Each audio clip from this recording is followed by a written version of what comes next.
ജിൻഡോ ഒരു പണി ചോദിച്ചു വാങ്ങിയിരിക്കുകയാണ്. ആ ഗ്യാപ്പിൽ ഗബ്രി ജിൻഡോയ്ക്കിട്ട് പണിയുന്നുമുണ്ട്. സംഭവം എന്താണെന്ന് വെച്ചാൽ ബിഗ് ബോസിന്റെ ലൈവിൽ ഇപ്പോൾ പവർ ടീമിന്റെ മീറ്റിംഗ് നടക്കുകയാണ്. ആ ഒരു സമയത്ത് ജാസ്മിനെതിരെ ഒരു പരാതിയുമായിട്ട് ജിൻഡോ വന്നിരിക്കുകയാണ്. ജാസ്മിൻ എൻ്റെ അടുത്ത് ഒരു റെസ്പെക്ട് ഇല്ലാത്തതാണ് സംസാരിക്കുന്നത് എന്നുള്ള രീതിയിലൊക്കെ ആണ് ജിൻഡോ ഒരു പരാതിയായിട്ട് തുടങ്ങിയത്.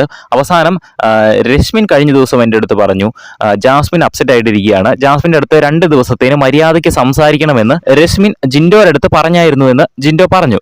അപ്പം അത് കഴിഞ്ഞ് ജിൻഡോ പറഞ്ഞു അതുകൊണ്ട് മാത്രമാണ് ഞാൻ ജാസ്മിൻ്റെ അടുത്ത് കഴിഞ്ഞ ദിവസം മര്യാദയ്ക്ക് സംസാരിച്ചത്, അതല്ലാന്നെങ്ങാനും ആയിരുന്നെങ്കിൽ രശ്മിൻ അങ്ങനെ എൻ്റെ അടുത്ത് റിക്വസ്റ്റ് ചെയ്തില്ലായിരുന്നെങ്കിൽ ജാസ്മിനെ ഞാൻ കാലേവാരി അടിച്ചേനെ എന്ന് ജിൻഡോ പറഞ്ഞു.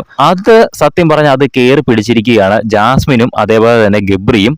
ഗബ്രി എഴുന്നേറ്റ് എന്ന് പറയുന്നുണ്ട് കാലെ വാരി നിലത്തടിക്കുക എന്നൊക്കെയാണോ പറയുന്നത്. ഒരു ബിഗ് ബോസിന്റെ ക്യാപ്റ്റനായ ഇദ്ദേഹം ഇങ്ങനത്തെ രീതിയിലുള്ള ഒരു ഭീഷണി ഒരു വേറൊരു പ്ലെയറിന്റെ നേരെ ഒരു ഭീഷണി ഉയർത്തിയത് അതൊരു തെറ്റായ കാര്യമാണ്. അതിനെതിരെ എന്തായാലും പണിഷ്മെന്റ് കൊടുക്കണമെന്ന് ഗബ്രി റിക്വസ്റ്റ് ചെയ്തിരിക്കുകയാണ്. ഗബ്രി കുറേ നേരം അതിനെപ്പറ്റി സംസാരിച്ചു.